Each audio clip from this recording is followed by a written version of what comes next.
안녕하세요. 개발자 팀입니다. 오늘은 프록시 패턴에 대해 알아보겠습니다. 프록시라는 말 많이 들어보셨죠?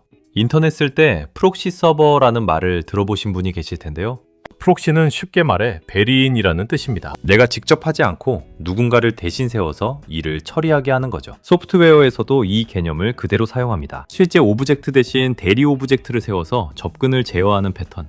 이것이 바로 프록시 패턴입니다. 오늘 다룰 내용을 간단히 보겠습니다. 먼저 프록시 패턴이 뭔지 기본 개념을 잡고 구조와 동작 원리를 살펴봅니다. 그 다음 프록시의 5가지 종류를 하나씩 코드와 함께 알아보고 자바에서 제공하는 다이나믹 프록시, 그리고 스프링 AOP에서 프록시가 어떻게 쓰이는지까지 다루겠습니다. 프록시 패턴의 핵심은 간단합니다. 클라이언트가 어떤 오브젝트를 쓰고 싶을 때 직접 쓰는 게 아니라 대리 오브젝트를 통해서 접근하는 겁니다. 이 대리 오브젝트가 바로 프록시입니다. 비유를 들어볼게요. 연예인한테 직접 연락하고 싶은데 매니저를 통해야 하잖아요.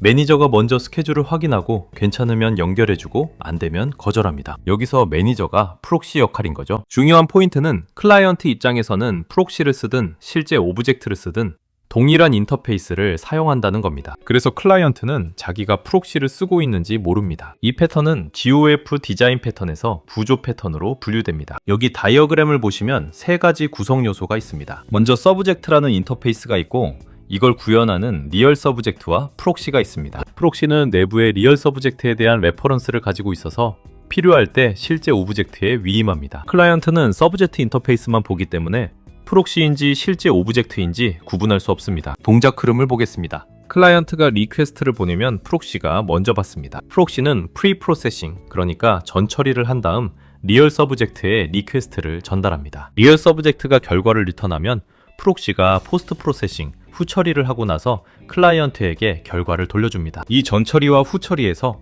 로깅, 캐싱, 권한 체크 같은 부가 기능을 넣는 겁니다. 프록시는 용도에 따라 여러 종류로 나뉩니다. 다이어그램을 보시면 5가지가 있는데요. 버추얼 프록시는 무거운 개체, 오브젝트를 나중에 만들도록 하는 지연 초기화용이고, 프로텍션 프록시는 권한에 따라 접근을 제어합니다. 리모트 프록시는 원격에 있는 오브젝트를 로컬처럼 쓸 수 있게 해주고, 캐싱 프록시는 결과를 저장해뒀다가 재사용하고, 로깅 프록시는 호출 내역을 기록합니다. 지금부터 주요 프록시 종류를 코드로 하나씩 살펴보겠습니다. 첫 번째, 버추얼 프록시입니다. 고해상도 이미지를 예로 들어볼게요. 하이레즈 이미지 오브젝트를 만들면 생성자에서 바로 디스크에 고해상도 이미지 파일을 로딩합니다. 굉장히 무거운 작업이죠. 그런데 아직 화면에 그 이미지를 보여줘야 할 때가 아닐 수도 있잖아요. 이미지 프록시를 보시면 생성할 때는 파일명만 저장하고 실제 이미지는 만들지 않습니다. 디스플레이 메서드가 호출될 때 그때서야 리얼 이미지가 널인지 확인하고 처음 호출이면 그때 하이레즈 이미지를 생성합니다.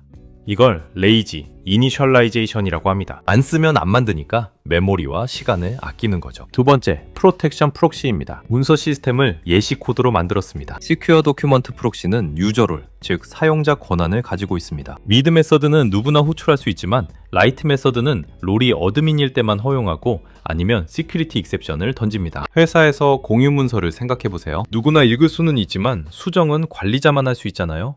그런 적분 제어를 프록시가 대신해주는 겁니다. 실제 도큐먼트 오브젝트는 권한 체크 로직이 필요 없으니 자기 본연의 역할에만 집중할 수 있습니다. 세 번째, 캐싱 프록시입니다. 유저 서비스에서 아이디로 유저를 조회하는 경우를 보겠습니다. 캐싱 유저 프록시는 내부에 해시맵을 하나 가지고 있습니다. find by id가 호출되면 먼저 캐시에 있는지 확인하고 있으면 바로 리턴합니다. 이걸 캐시 히트라고 하죠. 없으면 리얼 서비스에서 데이터베이스를 조회하고 그 결과를 캐시에 넣어둡니다. 같은 유저를 여러 번 조회하는 상황에서 매번 DB를 치는 대신 DB는 한 번만 치고 나머지는 캐시에서 가져오니 성능이 훨씬 좋아지겠죠? DB보단 메모리를 활용하는 캐시가 더 속도가 빠르니까요. 네 번째, 로깅 프록시입니다. 메서드 호출 전에 로그를 남기고 실제 메서드를 실행한 다음 걸린 시간을 측정해서 다시 로그를 남깁니다. 실제 서비스 코드에는 로깅 코드가 하나도 없어도 프록시가 알아서 기록해줍니다. 이게 왜 좋으냐면요, 비즈니스 로직과 로깅 로직이 분리되니까 코드가 깔끔해집니다. 로깅을 끄고 싶으면 프록시만 빼면 되고 비즈니스 코드는 건드릴 필요가 없습니다. 지금까지는 프록시 클래스를 직접 만들어 보았습니다. 다만 인터페이스가 여러 개고 메서드도 많으면 프록시를 하나하나 만들기가 힘들겠죠?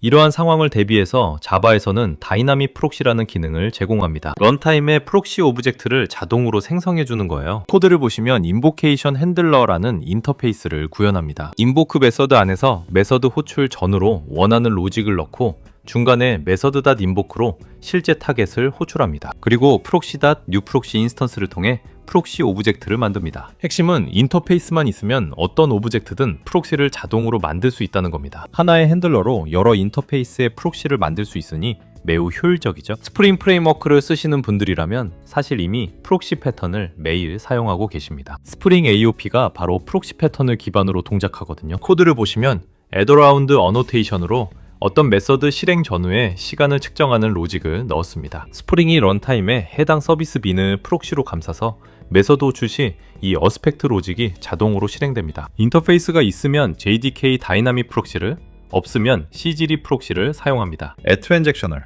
add cacheable, add async 이런 어노테이션들도 전부 프록시 기반으로 동작합니다.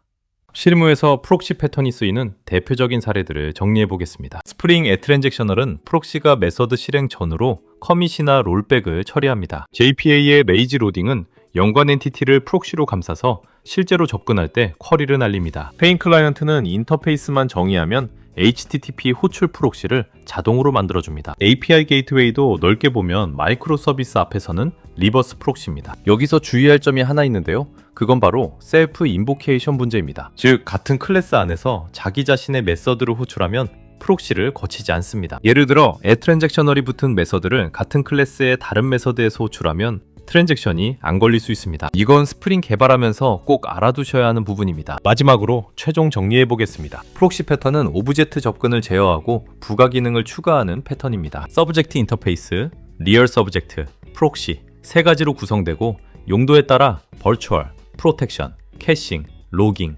리모트 등으로 나뉩니다. 실무 팁을 말씀드리면 직접 프록시를 만들기보다는 스프링 AOP를 활용하시는 걸 권장합니다. 그리고 셀프 인보케이션 문제를 항상 기억하시고 디버깅할 때 프록시 체인을 확인하는 습관을 들이시면 좋겠습니다. 오늘의 프록시 패턴에 대한 이야기는 여기까지입니다. 시청해 주셔서 감사드립니다.